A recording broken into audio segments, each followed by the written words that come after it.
জন্মাষ্টমীতে ভুলেও করবেন না এই কাজ। গোপালের অত্যন্ত অপছন্দের এই কাজগুলি। চলতি বছরের জন্মাষ্টমী তিথিতে থাকছে শ্রীকৃষ্ণের জন্মকালের তিথি নক্ষত্র। এবারের জন্মাষ্টমী হতে চলেছে বিশেষ গুরুত্বপূর্ণ ও মাহাত্ম্যপূর্ণ। কিছুদিন বাদেই জন্মাষ্টমী। তার আগেই জেনে নিন এদিন কোন কাজগুলি করা থেকে বিরত থাকবেন, কি নিয়ম মেনে পুজো করলে সন্তুষ্ট হবেন লাড্ডু গোপাল। জেনে নিন আমার আজকের এই ভিডিও থেকে। বন্ধুরা, জন্মাষ্টমীতে গোপালকে খুশি করতে হলে এবং গোপালের আশীর্বাদ পেতে গেলে অবশ্যই ভিডিওটি স্কিপ না করে শেষ পর্যন্ত দেখতে থাকুন। নমস্কার বন্ধুরা, অজানার পথের নতুন পর্বে আপনাদের সকলকে স্বাগত জানাই। প্রতি বছর ভাদ্র মাসের কৃষ্ণপক্ষের অষ্টমী তিথিতে পালিত হয় জন্মাষ্টমী। শাস্ত্র অনুসারে এই তিথিতেই জন্মগ্রহণ করেছিলেন ভগবান শ্রীবিষ্ণুর অষ্টম অবতার ভগবান শ্রীকৃষ্ণ।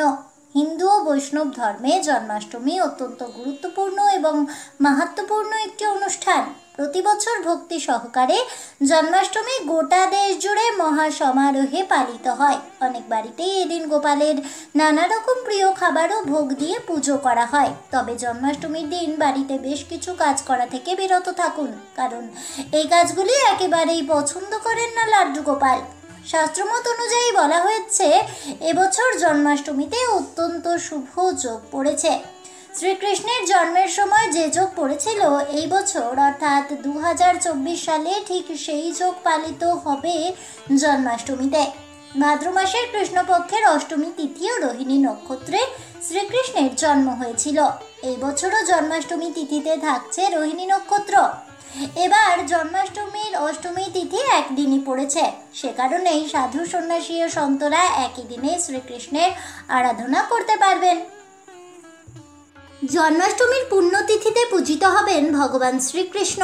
বিশ্বাস করা হয় যে লাড্ডু গোপাল গরু বাছুর খুব পছন্দ করেন, তাই জন্মাষ্টমীর দিন যদি বাড়িতে গরু ও বাছুর আসে তবে জন্মাষ্টমীর প্রথম খাবার খাইয়ে দিন সেই গরু বাছুরকে। এদিনে কোনো প্রাণীকে বাড়ি থেকে তাড়িয়ে দেবেন না। গোপালের অত্যন্ত প্রিয় খাবার হলো ক্ষীর, তাই এ সময় পুজোর থালাতে ফল মিষ্টির সাথে ক্ষীরের বাটি রাখতে ভুলবেন না যেন। হাজার রকম ফল মিষ্টি পেলেও গোপাল শুধুমাত্র ক্ষীর পেলে সবচেয়ে বেশি খুশি হয়ে যায়। জন্মাষ্টমীর দিন তুলসী গাছ কোনোভাবেই ভাঙতে যাবেন না, কারণ বিশ্বাস করা হয় তুলসী পাতায় দেবী লক্ষ্মী বসবাস করেন। তাই এদিনে তুলসী গাছ ভাঙলে শ্রীকৃষ্ণ রুষ্টই হতে পারেন, তাই পুজো গ্রহণ নাও করতে পারেন। ভক্তি ভরে পুজো দেওয়া সত্ত্বেও আপনার প্রার্থনা বৃথা যেতে পারে। জন্মাষ্টমীর দিন কোনোভাবেই কালো বস্ত্র গায়ে জড়াবেন না। এদিন ভগবান শ্রীকৃষ্ণকেও কালো পোশাক পরাবেন না। জন্মাষ্টমীর মতো শুভ দিনে চুল দাড়ি নখ কাটা একেবারেই উচিত নয়। বলা হয় জন্মাষ্টমীর পূর্ণ দিনে উপবাস করলে জীবনের সমস্ত ঝামেলা বাধা বিপত্তি ও সব রকম সমস্যা থেকে মুক্তি পাওয়া যায়। অপেক্ষার আর মাত্র কয়েকটা দিন, তারপরেই জন্মাষ্টমী উপলক্ষে মেতে উঠবেন আপামর বাঙালিরা। চলতি বছরের 2024 সালের 26শে আগস্ট 2024 তারিখে পালিত হতে চলেছে শুভ জন্মাষ্টমী। পঞ্জিকা মতে সৌর ভাদ্র মাসের কৃষ্ণপক্ষের অষ্টমী তিথিতে যখন রোহিণী নক্ষত্রের আধিক্য হয় তখন জন্মাষ্টমী পালিত হয়। পুরাণ মতে দাপর যুগের এই তিথিতেই মানবরূপে আবির্ভূত হয়েছিলেন ভগবান শ্রীকৃষ্ণ।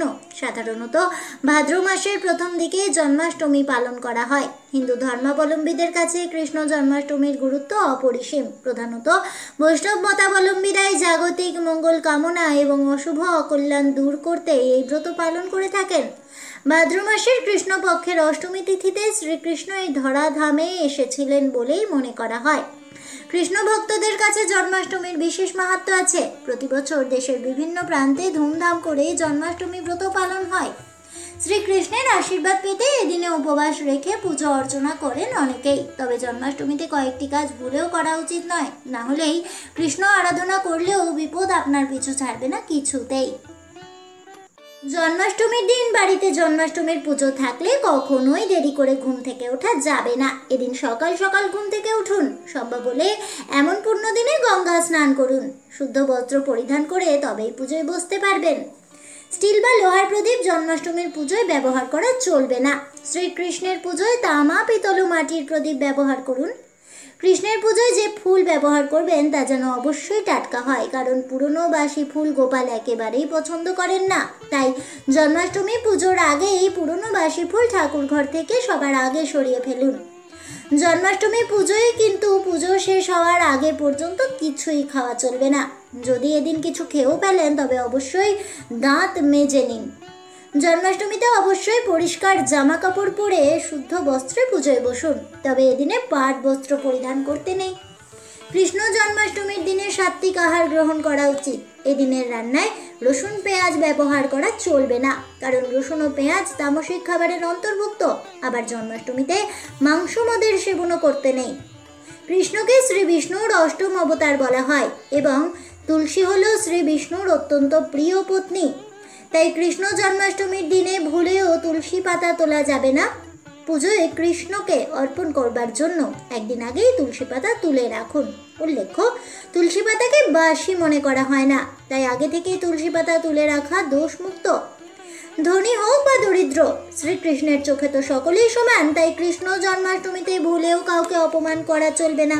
দরিদ্র ব্যক্তির অপমান করলে গোপাল অত্যধিক রুষ্ট হন। যতই পুজো করুন না কেন ভক্তি ভরে, পুজোয় কোনো ফল হবে না। এ তো গেল জন্মাষ্টমীর পুজোয় কোন কোন কাজ করলে গোপাল রুষ্ট হবেন। এবার চলুন জেনে নেওয়া যাক জন্মাষ্টমীর দিনে কোন কোন কাজগুলি করলে গোপাল অত্যন্ত খুশি হবেন এবং আশীর্বাদ করবেন। জন্মাষ্টমীতে ছোট্ট একটি রূপোর মাসি কিনুন এবং পুজোর সময় সেই মাসিটা গোপালের হাতে দিয়ে দিন। এরপর পুজোর পর নিজের কাছে সেই মাসিটা রেখে নিন নিজের টাকা রাখার জায়গায়। এতে কখনো অর্থের অভাব ঘটবে না। অভাব অনটন কোনোদিন কাছে ঘেঁষবে না। সমস্ত আর্থিক সমস্যা দূরে চলে যাবে শ্রীকৃষ্ণের কৃপায় এবং আশীর্বাদও লাভ হবে গোপালের। এদিনে শ্রীকৃষ্ণের ভোগ হিসেবে মাখন মিছরি অবশ্যই নিবেদন করুন এবং তা প্রসাদ হিসেবে নিজেও গ্রহণ করুন। এতে আপনার মনের সব ইচ্ছে পূরণ হবে এবং গোপালের আশীর্বাদ মিলবে। জন্মাষ্টমীতে কৃষ্ণ ও বলরামকে পুজো করতে ভুলবেন না। এতে কৃষ্ণের সাথে সাথে বলরামও আপনার আশীর্বাদ করবে এবং শ্রীকৃষ্ণ ও বলরাম স্বয়ং আপনার সংকটে আপনাকে উদ্ধার করবেন। স্বয়ং ভগবান শ্রীকৃষ্ণ জন্মাষ্টমীর পুজোয় শাঁখের মধ্যে একটু দুধ রেখে দিন। এতে জীবনে সুখ শান্তি বিরাজ করবে সর্বদাই এবং স্বয়ং ভগবান শ্রীকৃষ্ণ খুশিও হবেন অত্যন্ত। জন্মাষ্টমীর পূর্ণ লগ্নে কোনো মন্দিরে ফল ও শস্যদানা দান করুন। এর ফলে শ্রীকৃষ্ণ খুশি হবেন এবং আপনার ভাগ্য ফিরে আসবে। শ্রীকৃষ্ণ ছিলেন গোপালক, তাই জন্মাষ্টমীতে অবশ্যই গরু বাছুরকে খাবার খাওয়ান। এছাড়া এদিনে গরু বাছুরের মূর্তি ঘরে কিনে আনুন এবং এই কাজ করলে গোপাল অত্যন্ত খুশি হন। আপনার দুঃখ দুর্দশা চিরতরে বিলুপ্ত হয়ে যাবে গোপালের কৃপায়। ময়ূরের পালক শ্রীকৃষ্ণের অধিক পছন্দের, তাই এই দিনে অবশ্যই একটি ময়ূরের পালক কিনে এনে শ্রীকৃষ্ণকে নিবেদন করে দিন, আর তাতে শ্রীকৃষ্ণ আপনার মনস্কামনা অবশ্যই পূরণ করবেন। শ্রীকৃষ্ণ তুলসী পাতা খুবই পছন্দ করেন, তাই এদিনে শ্রীকৃষ্ণের ভোগে অবশ্যই তুলসী পাতা অর্পণ করুন।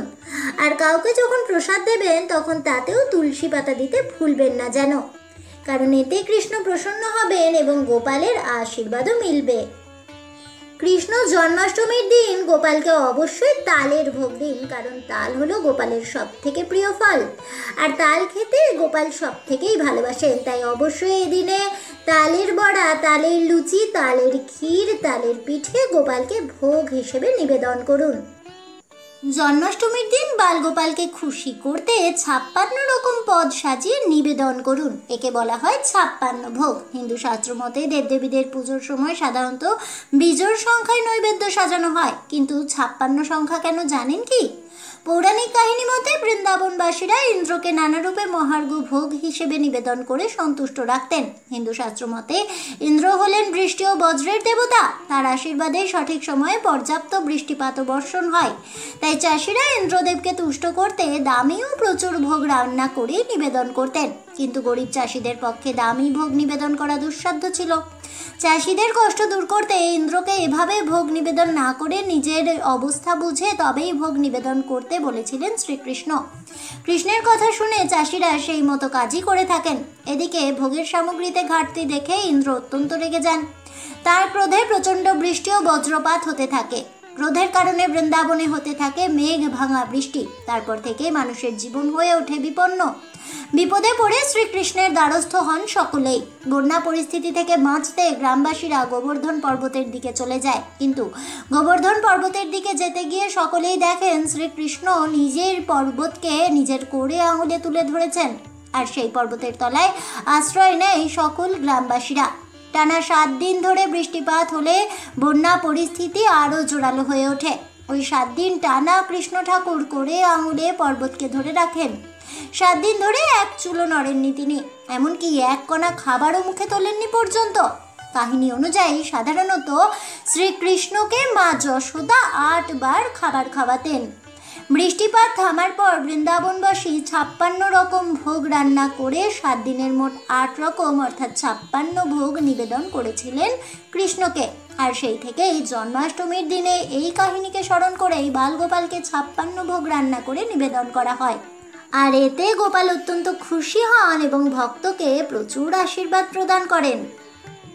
হিন্দুদের কাছে জন্মাষ্টমী অত্যন্ত পুণ্যের একটি দিন। এদিন সকাল থেকেই ভক্তেরা গোপালের জন্য নানান ধরনের ভোগ তৈরিতে ব্যস্ত থাকেন। এই 56 ভোগে দেওয়া হয় বিভিন্ন ধরনের ফল, সবজি, মিষ্টি, পানীয়, নোনতা ইত্যাদি। সঙ্গে তার পছন্দের মাখন মিছরি, ননি, মোহনভোগ তো থাকবেই। এছাড়াও অনেকেই বাসন্তী পোলাও, খিচুড়ি, লুচি, সুজি, পায়েসও দিয়ে থাকেন। বাড়ির ক্ষুদে সদস্যের জন্মদিনে সুন্দর করে আয়োজন করেন সকলে। তাই দেশ জুড়ে ধুমধাম করে পালিত হয় গোপালের জন্মদিন বা জন্মাষ্টমী। আজ এ পর্যন্তই। জয় ভগবান শ্রী বিষ্ণুর জয় হোক, জয় হোক ভগবান শ্রীকৃষ্ণের, জয় হোক গোপালের। এই বলে আমার আজকের ভিডিওটি আমি এখানেই শেষ করছি। তাহলে বন্ধুরা, জন্মাষ্টমীর দিন ঠিক কোন কাজগুলি করলে গোপাল অত্যন্ত রুষ্ট হন এবং কোন কোন কাজগুলি করলে গোপাল অত্যন্ত খুশি হবেন এবং আশীর্বাদ করবেন, এছাড়াও জন্মাষ্টমীর করণীয় সমস্ত কাজ সম্পর্কে জানতে পেরে আপনাদের কেমন লাগলো অবশ্যই আমাকে কমেন্টে জানাবেন। ভিডিওটি ভালো লেগে থাকলে লাইক, শেয়ার করতে ভুলবেন না। আমার চ্যানেলের নতুন বন্ধু হয়ে থাকলে চ্যানেলটিকে সাবস্ক্রাইব করে দেবেন। পাশে থাকা বেল বাটনটি প্রেস করে রাখবেন নতুন ভিডিওর নোটিফিকেশন পাওয়ার জন্য। দেখা হচ্ছে পরের ভিডিওতে। ততক্ষণ সবাই ভালো থাকুন, সুস্থ থাকুন, আর অবশ্যই সঙ্গে থাকুন আর দেখতে থাকুন অজানার পথে।